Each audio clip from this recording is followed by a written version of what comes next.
wa yassir li amri wahlul 'uqdatam min lisani yafqahu qawli. Rabbi zidna ilma warzuqna fahma. Assalamualaikum warahmatullahi wabarakatuh.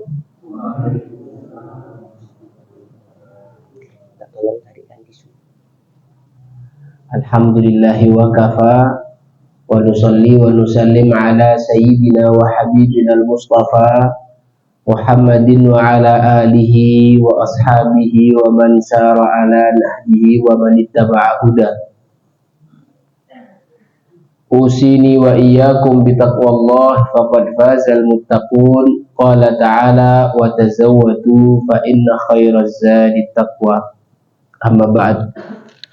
Alhamdulillah, kita bersyukur pada kesempatan malam hari ini diizinkan kita semuanya diringankan hati, diringankan langkah kaki menuju tempat mulia ini untuk melazimi majelis ilmu.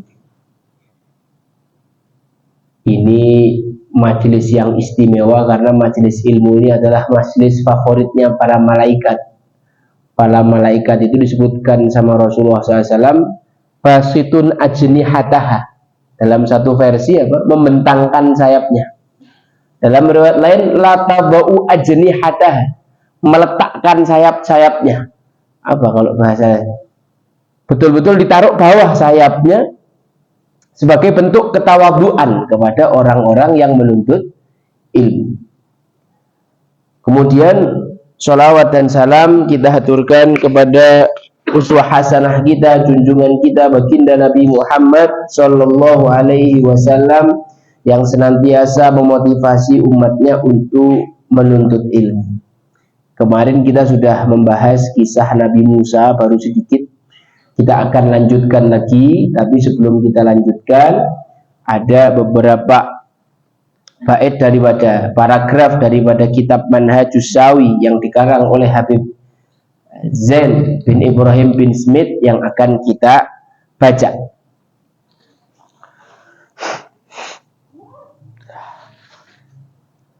Fima warada minal ahaditsin nabawiyah fi fadl ilmi wa ahlihi wal hatha ala talabih. Ini judul pembahasan kita malam hari ini, sekaligus ini adalah motivasi bagi kita semua. Fima warada minal ahaditsin nabawiyah, beberapa riwayat-riwayat dari hadis Nabi SAW fi fadlil ilmi, tentang apa? Tentang keutamaan ilmu. Wa ahluhu, tentang keutamaan para ahli ilmu. Siapa yang disebut para ahli ilmu? Tentunya yang nomor satu maksudnya adalah para ulama, orang-orang yang disebut memiliki ilmu. Tapi ahli ilmu bukan itu saja. Siapa? Para penuntut ilmu. Mereka juga disebut sebagai ahli ilmu. Insya Allah kita semua yang duduk di sini termasuk para penuntut ilmu. Insya Allah kita akan mendapatkan apa yang dijanjikan oleh Rasulullah SAW. Wal hath ala talabih, motivasi untuk selalu menuntut ilmu. Jamaah yang dirahmati Allah Subhanahu wa taala, ada sebuah qaul atau perkataan ulama yang sangat luar biasa tentang menuntut ilmu. Jadi dikatakan kun aliman, jadilah kalian itu orang-orang alim. Kita ini bisa enggak Bapak Ibu jadi orang alim? Wah ya berat, susah itu.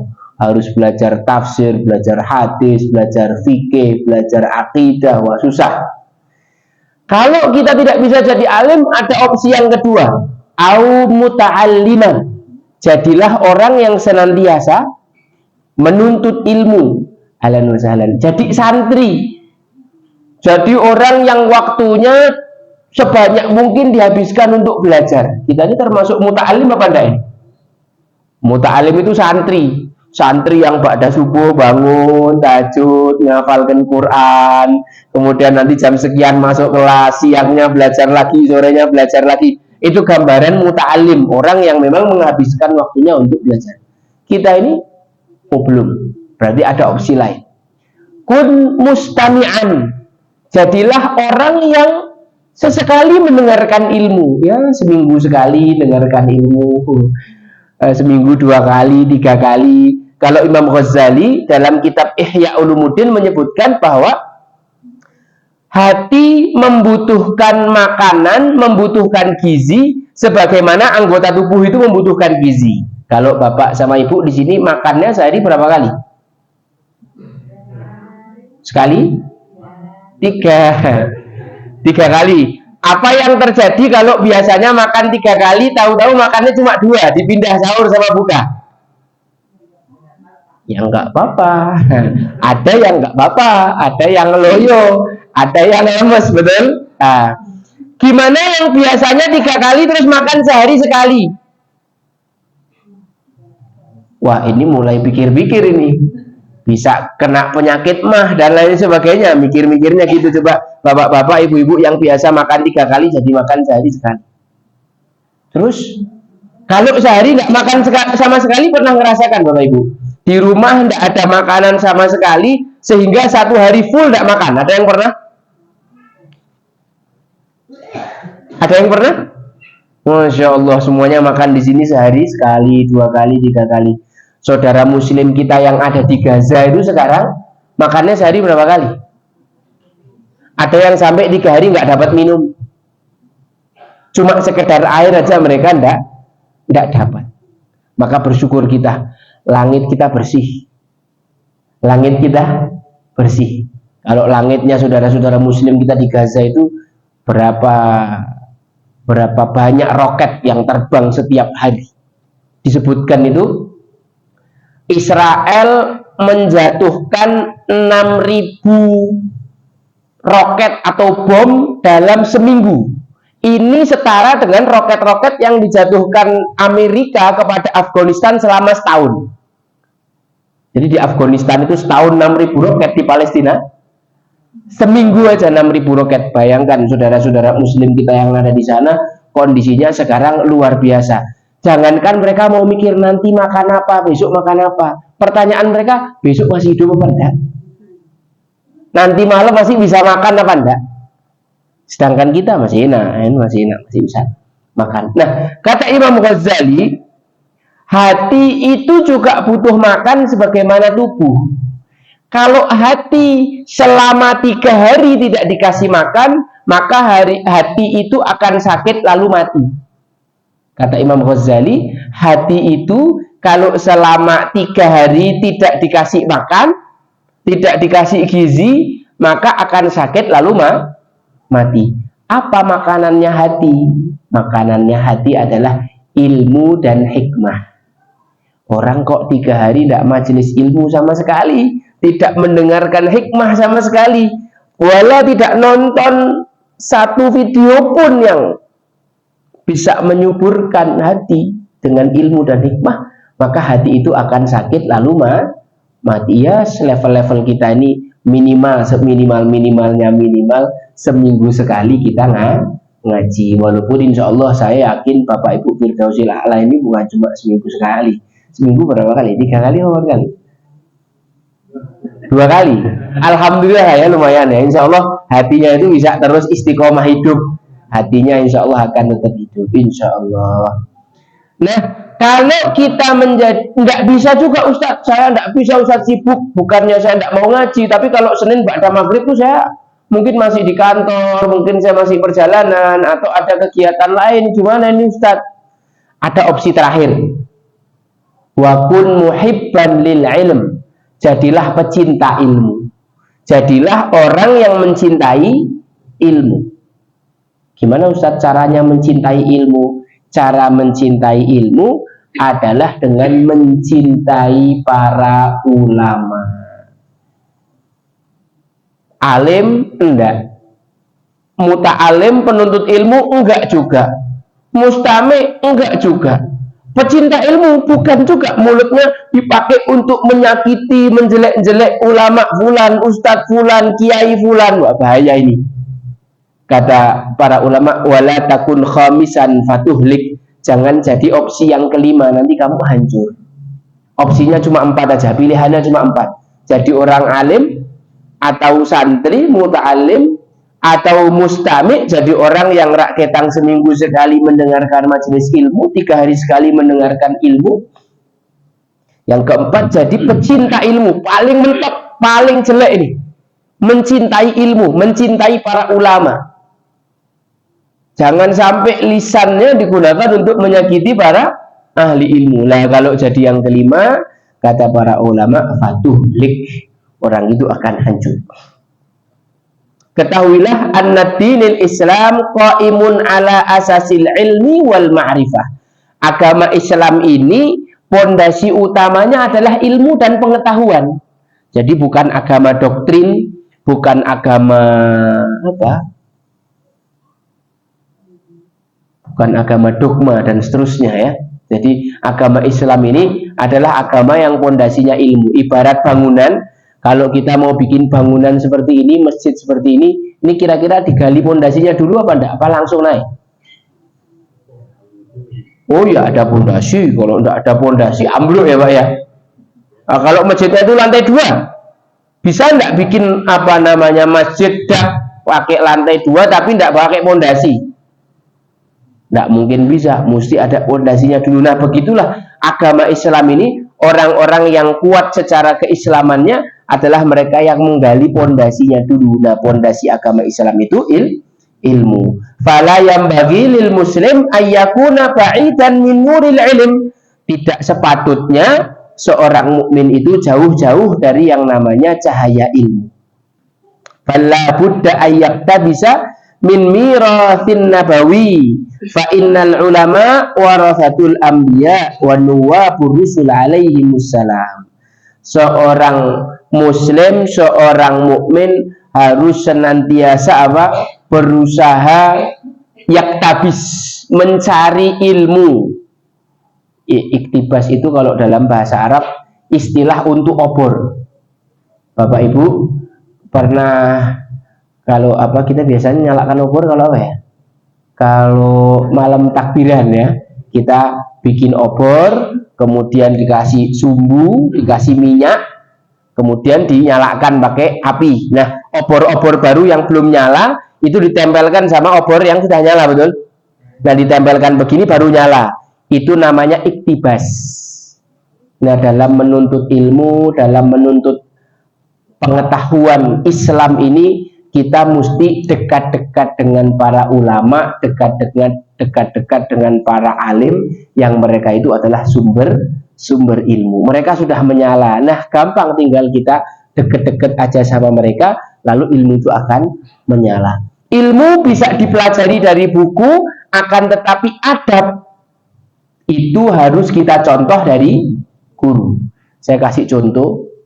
Pernah suatu hari ini saya bersama seorang Habib, saya tidak sebut namanya, beliau dari Jawa Barat. Kita silaturahmi ke salah satu masjid di Jogja. Saya juga tidak sebut nama masjidnya.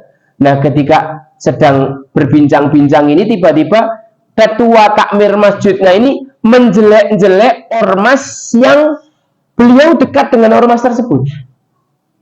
Dijelek-jelek, ormas ini begini, ormas ini begini, ormas ini begini. Saya dalam hati udah takut-takut, waduh nanti kalau responnya jelek gimana? Wah, beliau termasuk salah satu orang yang dekat dengan ormas tersebut. Tapi subhanallah, yang saya lihat sepanjang majelis beliau senyum. Oh, masya Allah, ilmu baru saya baru ngerti. Masya Allah, ilmu baru saya baru ngerti. Oh, ternyata kita bisa meniru adab itu dari guru-guru, kita. Kita belajar ilmu dari buku, tapi adab kita pelajari dari guru. Baik, hadis pertama adalah hadis dari Sayyidina Muawiyah bin Abi Sufyan.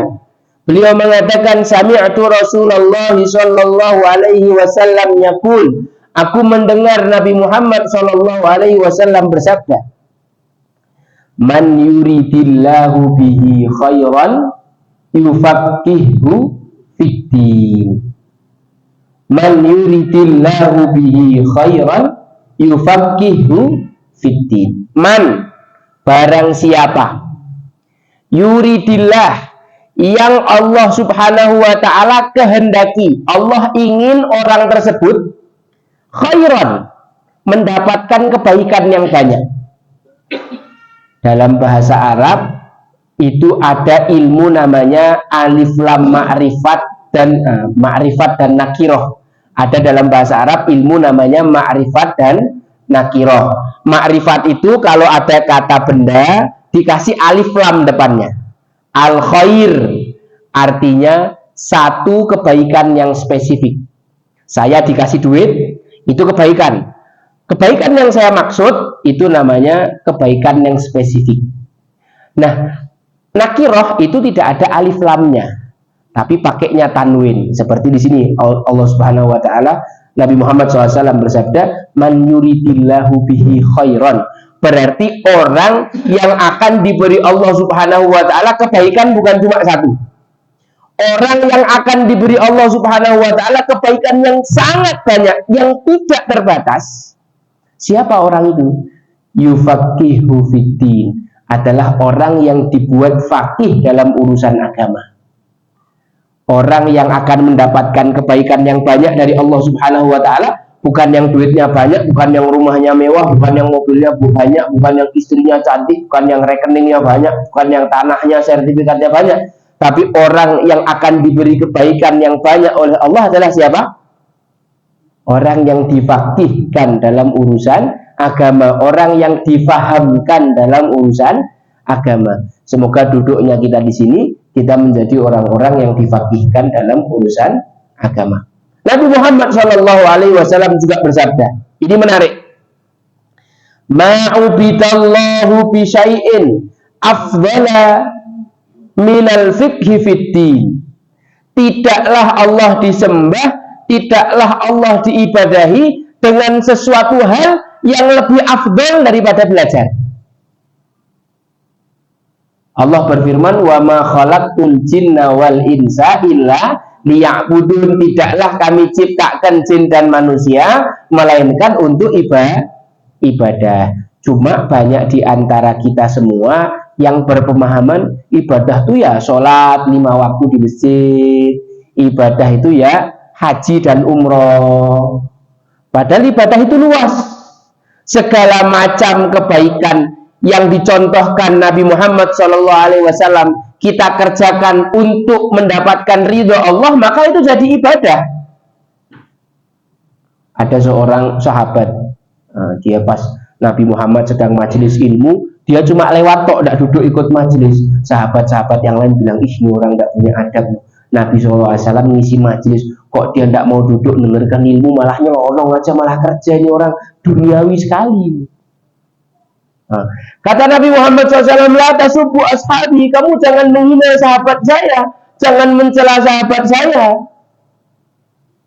Kerja itu juga merupakan sunnahku. Kerja itu juga bisa bernilai ibadah kalau diniatkan melaksanakan perintah Allah. Sedekah yang paling baik itu adalah sedekah yang diberikan seorang suami kepada istrinya. Sedekah yang paling luar biasa adalah ketika suaminya bukan cuma memberikan makan kepada istri, tapi menyuapkan makanan itu ke mulut istrinya. Ini sedekah yang paling mahal. Ini sedekah yang paling istimewa. Tapi kan jarang bapak-bapak sini. Gimana? Ibu-ibu ada yang pernah ditulang sama suaminya? Ada? Mosok. Kapan? Dulu pas mantan anyar. Wah, saiki sekarang makan sendiri ya, Bu ya. Udah nggak ada mesra-mesranya lagi sama sekali. Loh, Rasulullah SAW itu seperti itu akhlaknya, bukan cuma sama istrinya, sama sahabat-sahabatnya juga gitu. Kalau Rasulullah SAW makan itu beliau dulang para sahabatnya. Nah, ini merupakan akhlak. Ini merupakan sedekah yang paling tinggi nilainya. Sedekah yang paling tinggi nilainya. Suami memasukkan apa? Makanan ke mulut istrinya. Azam sambil merem-merem bayangin. Ya jomblo, belum bisa praktek lah ya. Itulah kenapa kok menikah itu setengah agama gitu kan. Karena setelah kita menikah dapat ilmu gini pula langsung bisa praktek. Betul? Tapi kan kok belum menikah mau praktek sama siapa? Masuk praktek sama Balia, repot ini. Mas Helmi praktek ngulang Balia ngulang Mas Helmi, repot ini.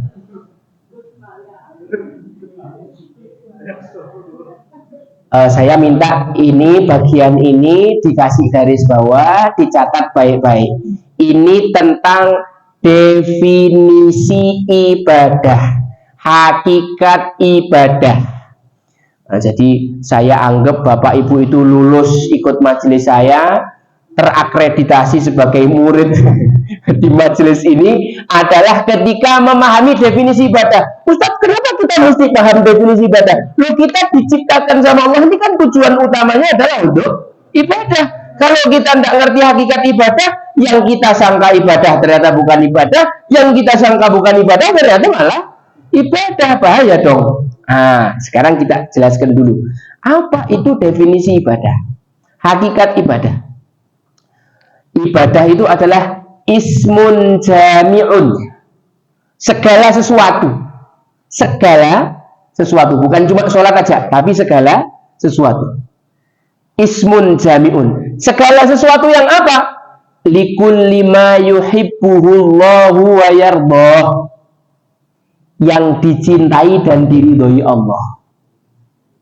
Segala sesuatu yang dicintai dan diridhoi oleh Allah. Ustadz, tahunya dari mana kalau ini Allah ridho dan Allah cinta? Buka Al-Quran, buka di dalam As-Sunnah. Innallaha yuhibbul muhsinin. Allah mencintai orang yang berbuat baik. Allah mencintai orang yang sabar. Allah mencintai. Berarti yang dicintai Allah Subhanahu wa ta'ala itu adalah ibadah. Semua sunnah Nabi Muhammad SAW, kalau kita kerjakan dengan ikhlas, mengikuti sunnah Nabi, maka itu akan membuat Allah cinta dan ridha. Qul in kuntum tuhibbunallah, katakanlah kalau kalian mencintai Allah, fattabi'uni, ikuti aku, Nabi Muhammad SAW.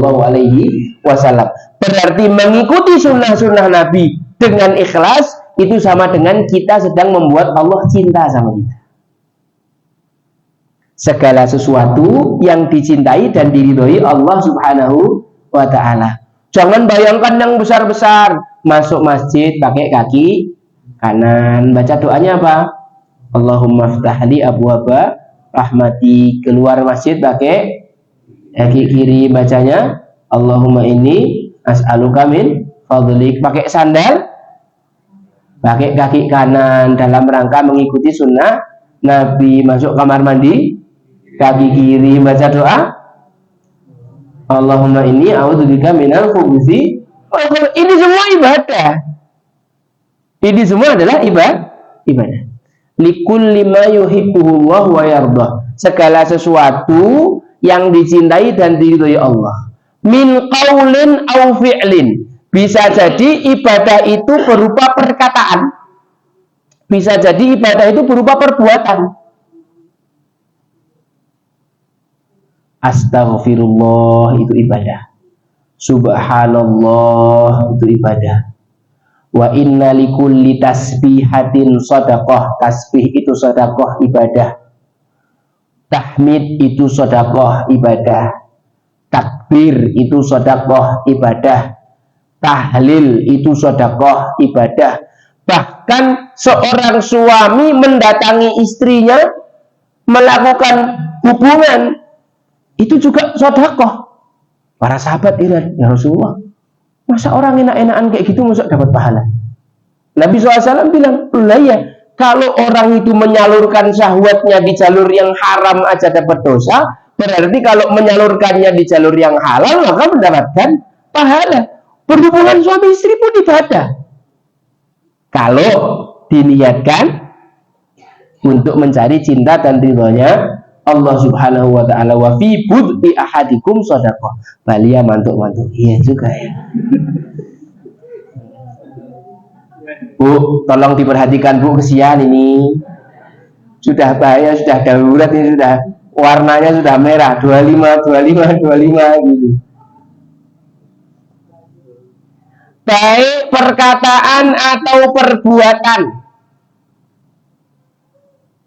zahiratan atau batinah, baik yang tampak ataupun tidak tampak. Pernah suatu ketika dalam majelis begini, ada seorang laki-laki yang tiba-tiba muncul. Sebelum laki-laki itu muncul, Nabi Muhammad bersabda, sebentar lagi akan masuk ke sini seorang laki-laki penghuni surga.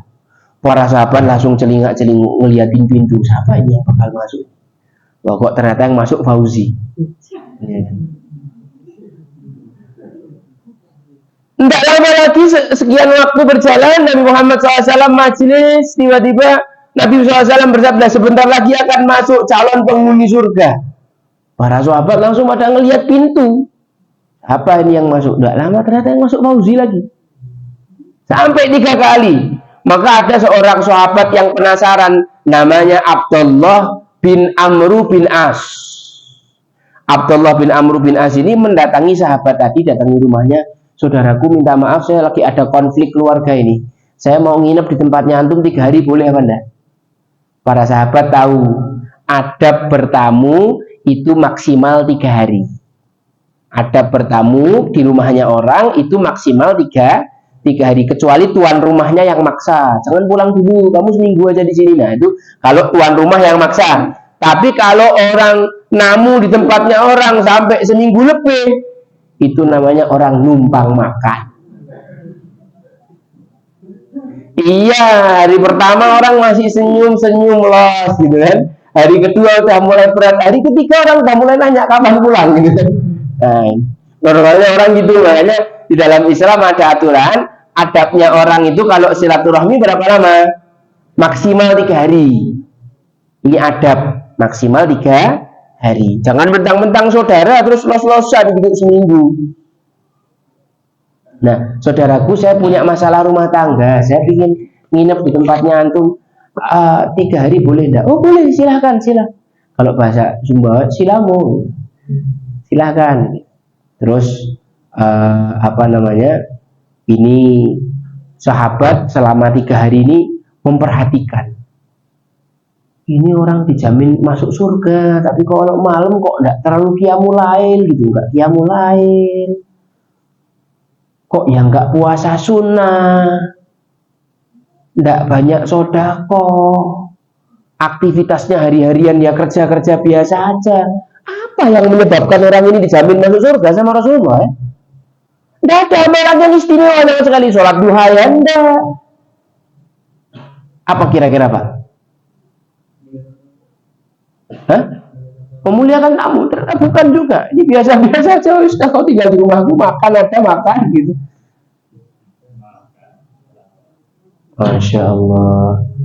Nah, setelah 3 hari baru beliau ngomong, Sayyidina Abdullah bin Amru bin As ngomong, saya sebenarnya tidak punya masalah rumah tangga. Cuma selama 3 kali pertemuan, Nabi pernah bersabda, kamu sebentar lagi akan keluar orang, sebentar lagi akan masuk seorang penghuni surga. Selalu setiap kali beliau ngomong begitu, yang datang itu kamu. Nah, maka saya kesini itu tujuan utamanya untuk cari tahu sebenarnya amal solehmu itu apa, rahasiamu itu apa, kok kamu dijamin masuk surga. Seperti yang beliau sampaikan tadi, beliau bilang, saya tidak punya banyak amal soleh, saya ini orang biasa aja. Antum sudah tahu kan, selama 3 hari tinggal di rumah saya tidak banyak punya amal-amal soleh yang seperti sahabat-sahabat lain. Cuma setiap sebelum tidur, saya selalu memaafkan semua kesalahan orang kepada saya. Saya setiap sebelum tidur selalu memaafkan kesalahan orang kepada saya. Sehingga besok pagi ketika saya ketemu dengan saudara-saudara saya ketemu dengan hati yang lapang. Nah, kan kadang-kadang kan ada ibu-ibu gitu, dulunya bestie gitu kan, suka nongkrong bareng, kumpul bareng, wah pokoknya sampai makan pun sepiring berdua. Cuma gara-gara masalah sepele, 7 Idul Fitri tidak mau ketemu, sudah tidak bestie lagi, nomor kontak langsung diblokir. Nah, ini bahaya ini. Ini penyakit-penyakit yang berbahaya. Solusinya memaafkan. Oh, ternyata ada seorang sahabat yang punya amal rahasia, amal yang tidak terlihat, tapi amal ini bisa memasukkan dia ke dalam surga. Apa amalnya? Setiap sebelum tidur memaafkan saudaranya. Nah, ini ibadah, Bu. Memaafkan itu ibadah. Karena ibadah tadi apa definisinya? Segala sesuatu yang dicintai dan diridhoi Allah, baik perkataan atau perbuatan yang tampak ataupun tidak tampak. Itu definisi ibadah. Wa ma khalaqtul jinna wal insa illa liya'budun. Tidaklah aku ciptakan jin dan manusia melainkan untuk ibadah. Terus ada yang merasa aku sudah sholat, aku sudah sedekah, aku sudah ibadah. Lo keliru. Membersihkan karpet masjid supaya yang sholat nyaman, itu ibadah. Menyediakan meja, air, bendera, ini ibadah. Supaya pematerinya menyampaikan ilmu dengan nyaman, kalau seret ada air minumnya, supaya materinya bisa didengarkan orang dengan baik. Kalau ustadznya harus bawa buku kan repot. Subhanallah, ini ada yang nge-live pakai 2 kamera HP, yang satu di live di YouTube-nya Masjid Firdausil A'la, Masya Allah, nanti ditonton sampai berapa puluhan orang. Nah, ini di live di akun Instagram Ja'far Al-Jufri Official. Ini kemarin yang nonton sampai 250 orang ya. 350. Yang minggu lalu 350, enggak tahu sekarang berapa. Jadi kita ini seakan-akan majelis ini yang datang sekian, padahal sebenarnya yang menyaksikan, yang ngambil ilmu dari majelis ini berapa? Bisa lebih banyak, ratusan orang. Nah, ini kan juga yang menyiapkan kamera kan dapat pahala. Yang menyiapkan kamera ini enak duduk di situ, tapi pahalanya sama sama yang ngomong. Saya yang harus capek-capek ini. Dia duduk tok di situ, itu ketawa-ketawa di situ. Kalau masang kameranya tadi sambil niat, ya Allah, ini nawaitu ibadah, ya Allah, gitu, nanti orang banyak dapat manfaat, gitu harus ada nawaitunya, enggak niat tidak dapat. Nah, niatlah yang membedakan satu ibadah dengan ibadah yang lain. Tak ulangi sekali lagi ya. Apa tadi definisi ibadah? Segala sesuatu yang dicintai dan diridhoi Allah, baik perkataan ataupun perbuatan yang tampak atau yang tidak tampak. Ada ribuan tangan di balik kenyamanan Anda mendengarkan tausiah kami, gitu. Ada yang menyiapkan konsumsi, ada yang menyiapkan rotinya dan lain sebagainya. Insya Allah kalau niatnya ibadah, pahalanya sama. Kita kembali kepada hadisnya tadi. Ma'ubidallah bisyai'in afdala minal fikhi fiddin. Tidak ada satu ibadah pun yang Allah itu lebih cintai. Ini adalah ibadah yang paling afdal menurut Rasulullah Shallallahu Alaihi Wasallam. Tidaklah Allah disembah dengan satu ibadah yang paling afdal selain menuntut ilmu. Minal fikhi fiddin. Ternyata menurut Rasulullah, menurut para ulama, menuntut ilmu atau bertafakuh fiddin adalah salah satu ibadah yang nilainya paling tinggi. Kenapa? Karena kalau orang cuma ibadah sholat tanpa ilmu, sholatnya bisa belepotan. Saking niatnya, saking ikhlasnya, sholat subuhnya ini sampai 7 rakaat. Nah, ini gimana nih Pak, ada orang kayak gini? Ini semangat loh dia. Habis ngaji siapa yang ikhlas karena Allah akan dapat pahala. Wah, dia sholat subuhnya 7 rakaat. Ini kira-kira gimana nih? Salah apa benar? Salah. Orang mau sholat, saya pernah nanya sama mahasiswa, sebutkan rukun wudhu. Rukun wudhu itu membasuh tangan, terus kumur-kumur, terus istinsar, habis itu membasuh wajah, membasuh tangan sampai siku, rambut, kuping, kaki. Ini mahasiswa mana ini, alumni mana ini kok bisa itu rukun wudhu? Dari mana rukun wudhu? Rukun wudhu itu sesuatu yang kalau ditinggalkan batal wudhunya. Saya mau nanya, kumur-kumur itu rukun wudhu apa enggak? Kalau kumur-kumur itu rukun wudhu, kumurnya ditinggal batal wudhunya. Padahal rukun wudhu cuma 6. Satu niat. Apa itu niat? Ketika kita mau membasuh wajah, kita baca nawaitul wudu'a li raf'il hadatsil asghari fardhan lillahi ta'ala. Itu niat wudu. Ada jamaah sini dari rumah, aku niat mau wudhu di masjid. Disangkanya itu niat wudhu, batal wudhunya. Karena niat wudhu menurut ilmu fikih adalah ketika kita mau membasuh wajah, kita baca nawaitul wudhu'ah. Itu baru niat. Kalau tidak niat begitu, batal wudhunya. Bayangkan, kalau wudhunya batal, sholatnya batal enggak? Berapa tahun sudah kita sholat, kalau wudhunya kita batal semua, sholatnya kita batal semua, karena tidak tahu ilmunya. Yang tidak tahu ilmunya insya Allah tidak dosa. Setelah tahu ilmunya harus mengamalkan. Rukun yang kedua apa? Membasuh wajah. Ini dari tempat terbitnya rambut ini sampai telinga, sampai dagu. Yang jenggotnya itu tebal, nanti di sela-sela. Sini tidak ada yang jenggotnya tebal loh. Itu rukun yang kedua. Rukun yang ketiga apa? Membasuh tangan sampai siku. Tangan sampai siku, bukan siku sampai tangan. Ada orang zaman sekarang ini wudhu digalakkan keran terus dari atas ke bawah. Ini kan dari siku ke tangan. Padahal ayatnya apa? Fagsilu wujuhakum wa aydiyakum ilal marafiq. Dari ujung tangan ke siku. Maka harusnya begini. Atau kalaupun pakai keran dari bawah dulu, dari tangan dulu ke siku. Kalau dari siku dulu ke tangan berarti salah. Hati-hati nih, ini rukun soalnya kan. Sempurna atau tidak wudhunya, sempurna atau tidak sholatnya tergantung benar atau tidak dikerjakan. Terus apa habis itu? Rukun yang keempat,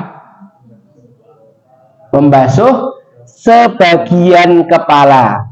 Kalau sunnahnya adalah seperti ini, dari tempat terbitnya rambut ditarik ke belakang, terus kemudian dimajukan lagi ke depan sampai tempat terbitnya rambut. Itu sunnahnya Nabi Muhammad SAW. Tapi seminimal-minimalnya, maksudnya wamsahu biru'usikum, itu adalah sebagian rambut. Kalau sudah ada 3 helai yang dibasahi, maka sudah cukup.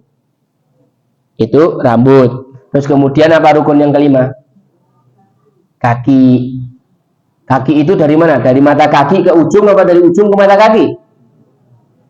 Dari ujung ke mata kaki. Kemudian rukun yang keenam apa? At-tartib. Apa? At-tartib, urut.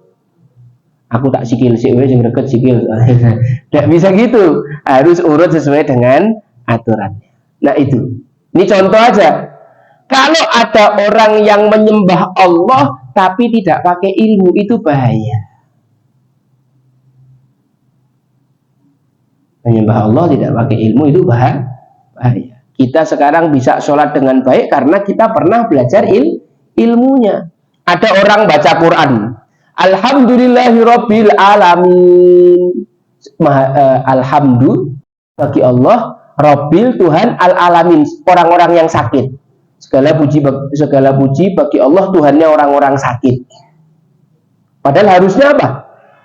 Alhamdulillahirabbil alamin, pakai ain. Ain dibaca hamzah, artinya lain.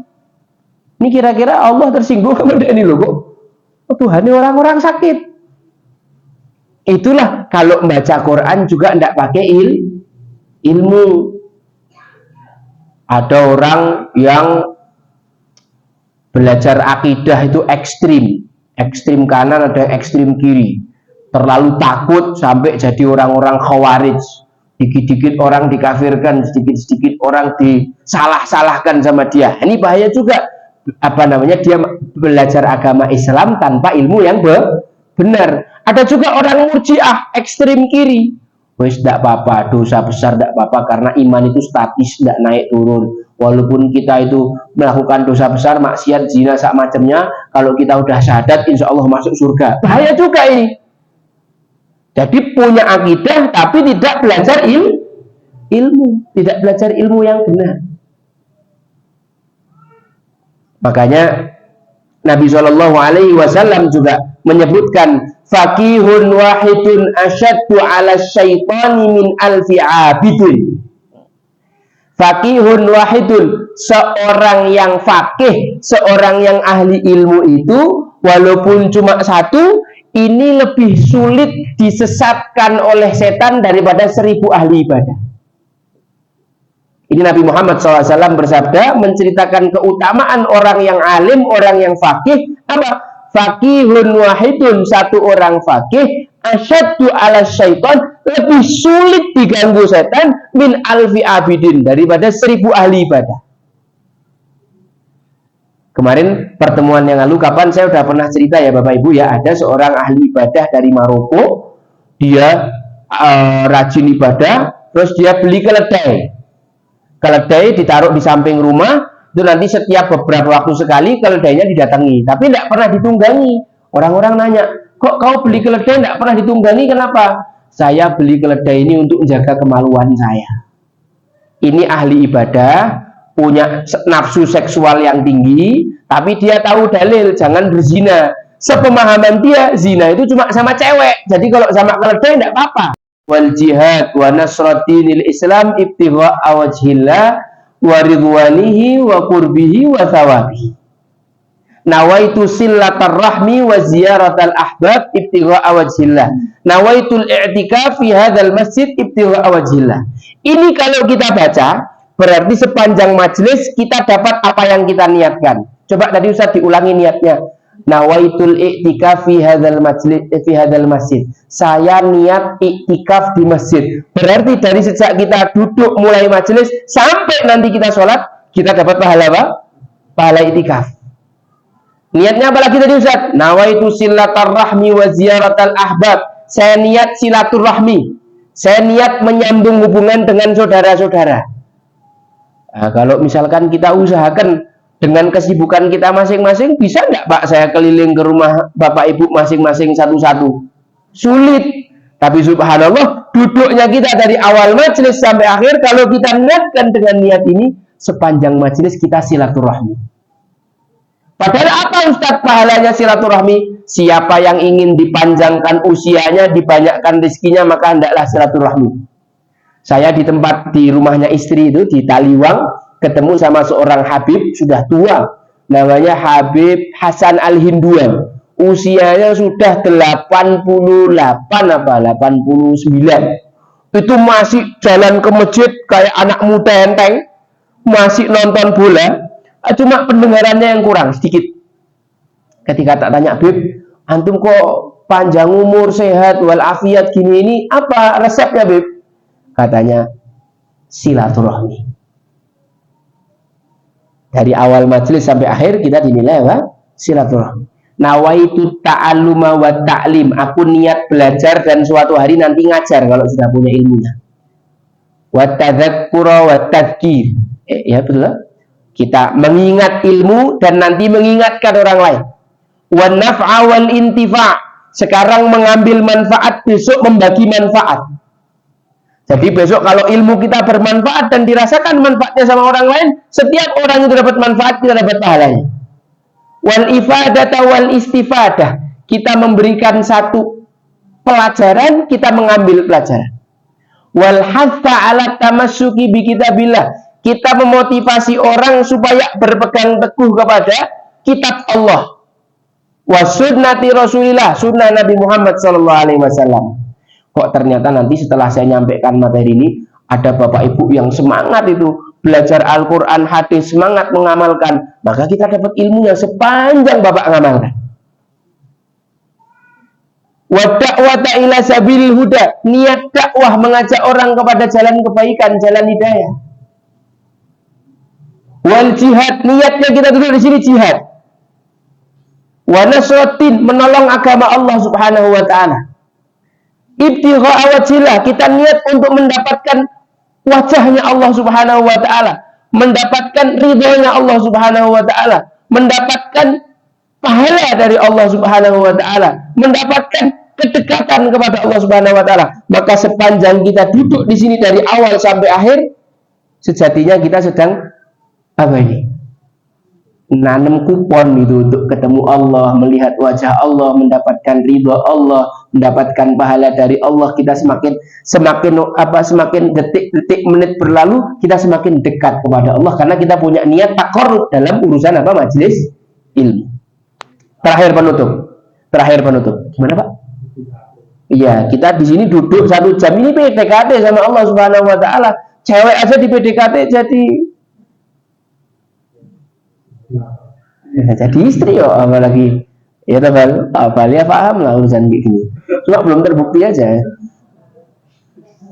Jemaah yang dirahmati Allah Subhanahu wa taala, di dalam surat Al-Insan ayat 8 dan 9 Allah berfirman, wa yut'imuna ta'am, mereka memberikan makan, ala hubbihi, kepada yang mereka cintai, miskinan wa yatiman wa asira, orang miskin, anak yatim dan tawanan.